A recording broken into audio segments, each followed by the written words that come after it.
এ হলো ইয়াজিদের চরিত্র।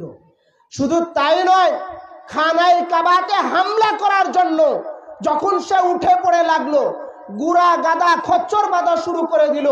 ইমামে হুসাইন দেখলেন যে আমি যদি এখন কুফায় রওনা না হই তাহলে তো এই খানায় কাবা পবিত্র জায়গায় রক্তপাত ঘটবে, আর এই পবিত্র জায়গায় রক্তপাত হোক এটা আমি ইমামে হুসাইন চাই না। অতএব আবার হজকে আমি বন্ধ করে দিই, হজ যেন কিয়ামত পর্যন্ত দায়েম ও কায়েম থাকে, এই জন্য আমি কুফার দিকে রওনা হই। তাই ইমামে হুসাইন নিজের হজকে বন্ধ করে দিয়ে হজ প্রতিষ্ঠিত করার জন্য উনি কারবালার দিকে, কুফার দিকে রওনা হয়ে গেলেন। যেই কথাটা খাজা গরিবে নওয়াজ মাইনুদ্দিন চিশতি সানজেরি আজমেরি রহমতুল্লাহি আলাইহি বলেছেন, কি শাহ আস্ত হুসাইন, বাদশাহ আস্ত হুসাইন, দিন আস্ত হুসাইন, দিন পানা আস্ত হুসাইন।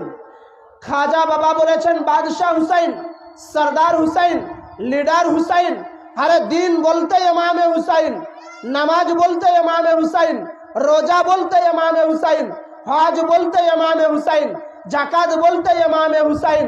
কেন ইমামে হুসাইন যদি কারবালাতে শহীদ না হতেন তো দিন ও ধর্ম কারবালা পর্যন্ত ঠেকে যেত, নামাজ কারবালা পর্যন্ত ঠেকে যেত, হজ ওইখানেই বন্ধ হয়ে যেত।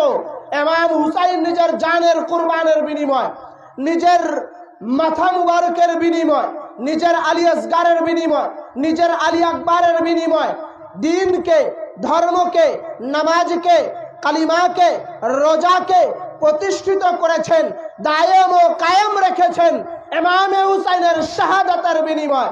এই জন্য খাজা বাবা বললেন দিন আস্ত হুসাইন। যেই ধর্মে ইমাম হুসাইন নাই, যেই নামাজে ইমাম হুসাইনের জিকির নাই, যেই মসজিদে ইমামে হুসাইনের জিকির করা হয় না, যেই হৃদয়ে ইমাম হুসাইনের মুহাব্বত থাকে না, ওই হৃদয় হৃদয় নয়, ওই মসজিদ মসজিদ নয় যেখানে আহলে বাইতের তাজকিরা করা হয় না। যে জায়গাতে, যে ইবাদতের মধ্যে, যেই মাহফিলের মধ্যে ইমামে হুসাইনের তাজকিরা করা হয় না, যেই ধর্মে ইমামে হুসাইনকে মানা হয় না, ইমামে হুসাইনের শান করা হয় না, ইমামে হুসাইনের তাজকিরা করা হয় না, সেই ধর্ম হুসাইনি ধর্ম না, ওটা হলো ইয়াজিদি ধর্ম।